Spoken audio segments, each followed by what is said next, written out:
तो चलिए team US classes में एक बार फिर से आपका स्वागत है। आज हम लोग देखने वाले हैं क्लास 11th के रसायन के मूलभूत सिद्धांत का अगला लेक्चर, जिसमें हम लोग पढ़ने वाले हैं डाल्टन का परमाणु सिद्धांत।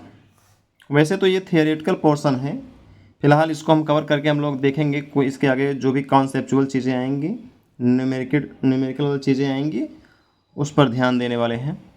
तो इसको ख़त्म करते हैं। डाल्टन का परमाणु सिद्धांत इनके अनुसार क्या है? 1808 में इन्होंने ये सिद्धांत दिया कि पदार्थ परमाणुओं से मिलकर के बने होते हैं। जो पदार्थ होते हैं, चाहे जो भी चीज़ दुनिया में एग्जिस्ट करती है, हर चीज़, हर मैटर किससे मिलकर बना होता है? परमाणु से। और इसके कुछ मुख्य तथ्य हैं, जैसे पहला पॉइंट ये है कि द्रव्य अविभाज्य कणों से मिलकर बने होते हैं। जो पदार्थ होते हैं या द्रव्य होते हैं वो अविभाज्य कणों से मिलकर बने होते हैं, मतलब जिन्हें विभाजित नहीं किया जा सकता। तो अविभाज्य कण से मिलकर बने होते हैं, जिन्हें हम लोग क्या बोलते हैं? परमाणु कहते हैं। फिलहाल इसे हम लोग अब बोल रहे हैं, लेकिन तब डाल्टन साहब ने इसे कहा था।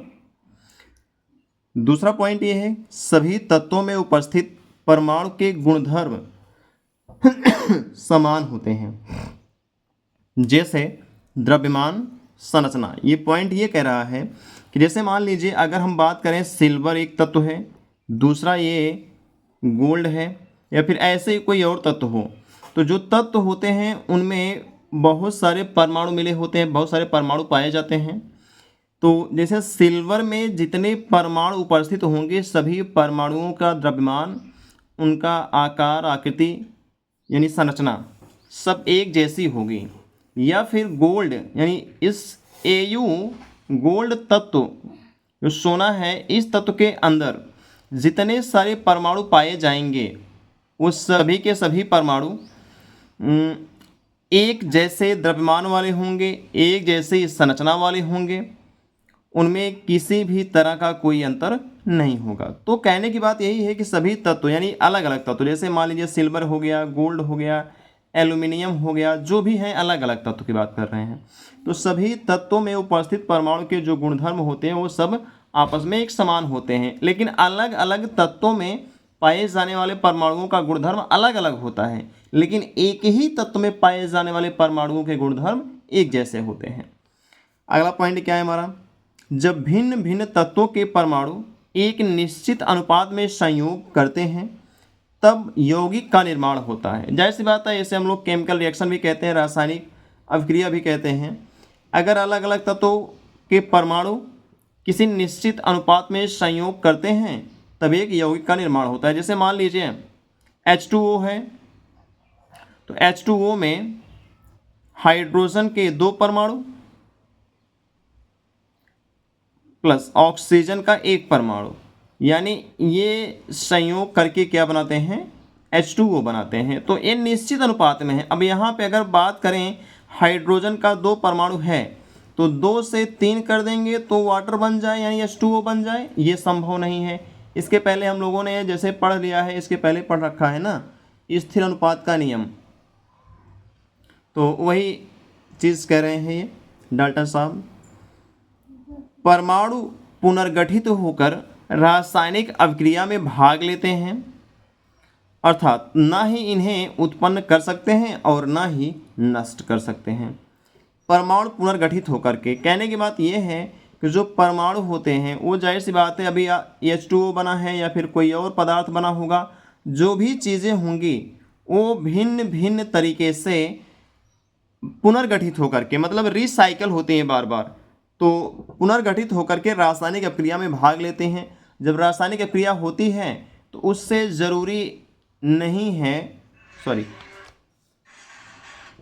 जब रासायनिक अभिक्रिया होती है तो उससे कोई ना कोई नया पदार्थ बनता ही है। तो वही कह रहे हैं कि ये पुनर्गठित होकर के, यानी बार बार अलग अलग अनुपात में संयोग करके या रासायनिक अभिक्रिया के द्वारा कोई नया पदार्थ बनाते हैं, और इन्हें ना ही हम उत्पन्न कर सकते हैं और ना ही नष्ट कर सकते हैं। जैसे इनके रूप को बदल सकते हैं, इनका फॉर्म चेंज कर सकते हैं, लेकिन इन्हें हम लोग ना ही बना सकते हैं और ना ही इन्हें समाप्त कर सकते हैं। जैसे इसके पहले हम लोगों ने एक वो पढ़ा था सिद्धांत, द्रव्यमान संरक्षण का नियम। द्रव्यमान संरक्षण का नियम हम लोगों ने पढ़ा था, तो उसमें यही देखा था कि जो द्रव्यमान होता है ना ही उसे हम लोग क्रिएट यानी उत्पन्न कर सकते हैं और ना ही उसे नष्ट कर सकते हैं। तो जो चीज़ें हैं उसका हम लोग रूप बदल सकते हैं, उसके फॉर्म को चेंज कर सकते हैं, लेकिन उन्हें नष्ट नहीं कर सकते और ना ही बना सकते हैं। हालांकि अब देखते हैं अगला, डाल्टन परमाणु सिद्धांत की सीमाएं। तो इसकी सीमाएं क्या हैं इस सिद्धांत की, यानी कहाँ कहाँ पर ये लागू होता है और कहाँ कहाँ पर नहीं लागू होता है। तो जैसे गे-लुसैक के नियम की व्याख्या करने में असमर्थ, तो इस सिद्धांत से गे-लुसैक नियम की व्याख्या नहीं की जा सकती, जिसको हम लोग पहले पढ़ चुके हैं। परमाणु क्यों और कैसे संयोग करके अणु बनाते हैं, यानी जो परमाणु होते हैं अणु क्यों बनाते हैं और कैसे बनाते हैं, यानी कहने के बाद ये संयोग ही क्यों करते हैं, तो इस बात की पुष्टि नहीं कर पाता ये सिद्धांत। अणुओं में उपस्थित परमाणुओं को आपस में बांधने वाले बल की व्याख्या करने में असमर्थ जो अणु होते हैं, मान लीजिए वैसे हम बात कर लें H2O की बात कर लें या फिर HCl की बात कर लें, कोई भी अणु हो जाता है। इन अणुओं में जो परमाणु है, जैसे इसमें हाइड्रोजन और ऑक्सीजन है, इसमें हाइड्रोजन है, क्लोरीन है, इन अणुओं में जो परमाणु हैं ये परमाणुओं को आपस में जिस बल के द्वारा बांधा गया है उस बल की व्याख्या यानी उस बंध के बारे में कोई भी तरह का स्पष्टीकरण नहीं मिल पाता है। तो ये दूसरा ड्रॉबैक है इसका। हालांकि ड्रॉबैक नहीं कह सकते, इसकी लिमिटेशन है। अगला पॉइंट क्या है, परमाणु स्वतंत्र में क्यों नहीं रह सकते जबकि अणु रह सकते हैं। हम लोग कहते भी हैं, जानते भी हैं कि जो परमाणु होते हैं स्वतंत्र रूप से नहीं रह सकते हैं, परमाणु स्वतंत्र रूप से नहीं रह सकते हैं, जबकि उसके विपरीत हम लोग देखते हैं तो अणु स्वतंत्र रूप से रह सकते हैं।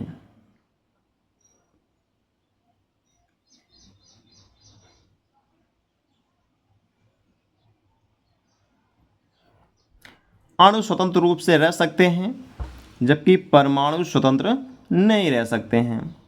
तो इस बात की भी इसमें व्याख्या नहीं हो पाती है इस सिद्धांत से।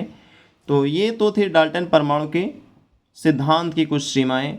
एक बार आप लोग पूरा इसको देख लीजिएगा, रिवाइज कर लीजिएगा। फिलहाल जो भी अगर कोई प्रॉब्लम्स होती हैं आप उसको कमेंट सेक्शन में ज़रूर कमेंट कीजिए और मैं कोशिश करूँगा कि ज़रूर आपके कमेंट्स को देख सकूँ और उसके ऊपर जो भी प्रॉब्लम्स हैं, जो भी समस्याएँ हैं, उसका रिप्लाई, उसका स्पष्टीकरण दे सकूँ। Thank you.